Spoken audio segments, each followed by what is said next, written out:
aussi les femmes entrepreneurs qui ont représenté la Côte d'Ivoire à la première exposition économique et commerciale sino-africaine. Certaines parmi elles transforment la noix de cajou et le cacao. D'autres par contre œuvrent dans le domaine de l'art et de la pâtisserie africaine. Grâce à cette exposition, ces femmes ont réussi à faire découvrir les produits Made in Côte d'Ivoire au monde entier. Ce fut une grande fierté pour nous, parce qu'on avait une panoplie de produits. On avait les beignets, communément appelés gofloto, on avait le cacao tafissa, on avait les anarcades mafi, on avait la mangue séchée, on avait plein de produits ivoiriens qui étaient représentés. Voilà. Et tout ça en fait, parce que la Côte d'Ivoire en fait c'est une pleurie, c'est de multiples produits. Voilà, donc faire connaître tous ces produits là aux Chinois, ce fut vraiment quelque chose d'intéressant. Nous tenons à remercier le peuple chinois qui nous a très bien accueillis et qui a permis à nous jeunes entrepreneurs, à nos femmes entrepreneurs et aux entrepreneurs de Côte d'Ivoire, aux entrepreneurs ivoiriens, d'exposer nos produits, de faire connaître nos valeurs culinaires, de faire connaître nos valeurs intellectuelles, et qui nous a permis de faire connaître aussi tous les produits ivoiriens à l'étranger, surtout en Chine.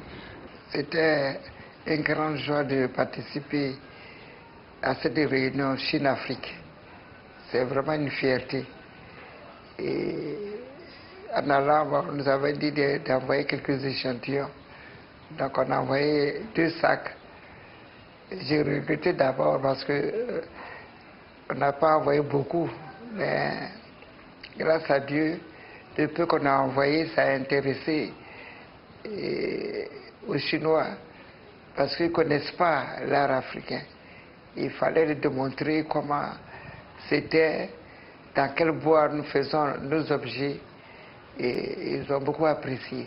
Fatou Sylla, quant à elle, ne compte pas s'arrêter là.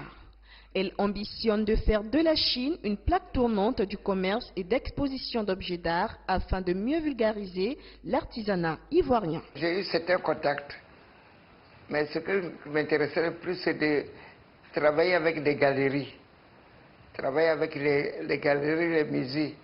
Parce que la grande partie des musées chinois, il n'y a pas grand-chose d'art africain. Alors nous allons travailler sur ça. Ou que dans les musées, parce qu'eux-mêmes ils visitent beaucoup les musées. Mais il faut que nous faisons tout pour que nos objets d'art puissent rentrer dans ces grands musées.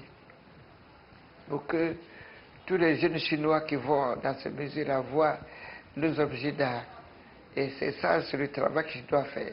Pour ces femmes entrepreneurs, l'exposition économique et commerciale Chine-Afrique a été une plateforme de coopération et d'échange mutuel qui permettra de faciliter le commerce bilatéral entre la Chine et la Côte d'Ivoire dans les années à venir.